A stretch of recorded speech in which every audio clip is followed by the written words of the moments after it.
Hello mga friend naman. Ito kasi pa namin joyride na naman. Puntang San Rafael, Iloilo. Kaya ito, check up muna tayo ng yung ito natin, goma, front and rear tires, yung lahat ng parte, yung mga ilaw, yung signal lights, tsaka yung dashboard. Tingnan natin lahat kung gumagana. At tingnan na rin natin lahat ng natin, yung safety gears natin, outfit check, yan yun. Parang sukat na sukat. Salamat nga pala sa misis ko at sa mga anak ko. Sila yung nag-order niyan para safe yung ride natin. Kaya tara na. What? Bagal lang kami dahil joyride lang naman tayo. Wala naman tayo ganang pupuntahan ngayon. Yun lang, pasyal, tapos kain konti, kung ano lang available doon. Tingnan natin dahil nakita ko tong area na to at maganda mag-picture pala doon.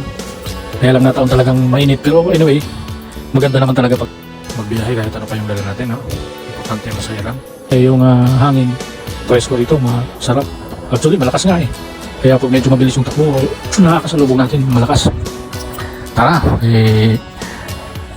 ingat-ingat sa mga nagtatravel ngayon.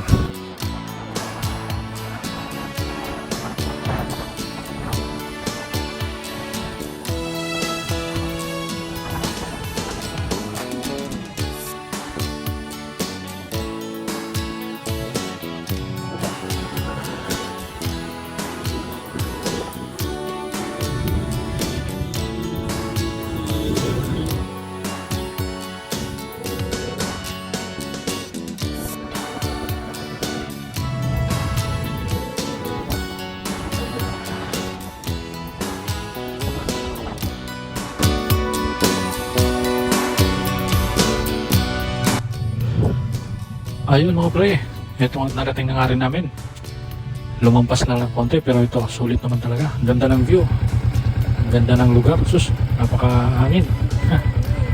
At picture taking tayo konti at kakain ang available dyan.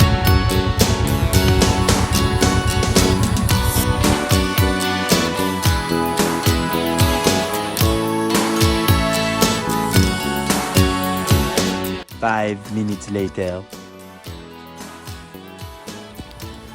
Yun, nakakain din ng buko na may halo-halo sa loob. Actually, masarap siya. Tsaka siomay. Ito, pork siomay lang yung available that time. Pero maraming makakainan dun. Yun na, pauwi na naman.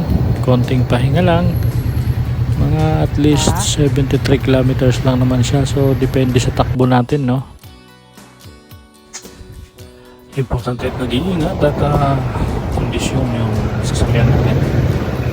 Kaya na. Kaya ito, pagdating namin ng bahay, mango shake na naman. Kaya ito, salamat mga kaibigan. Please like, follow, and subscribe na rin para sa susunod na kwentuhan. Salamat!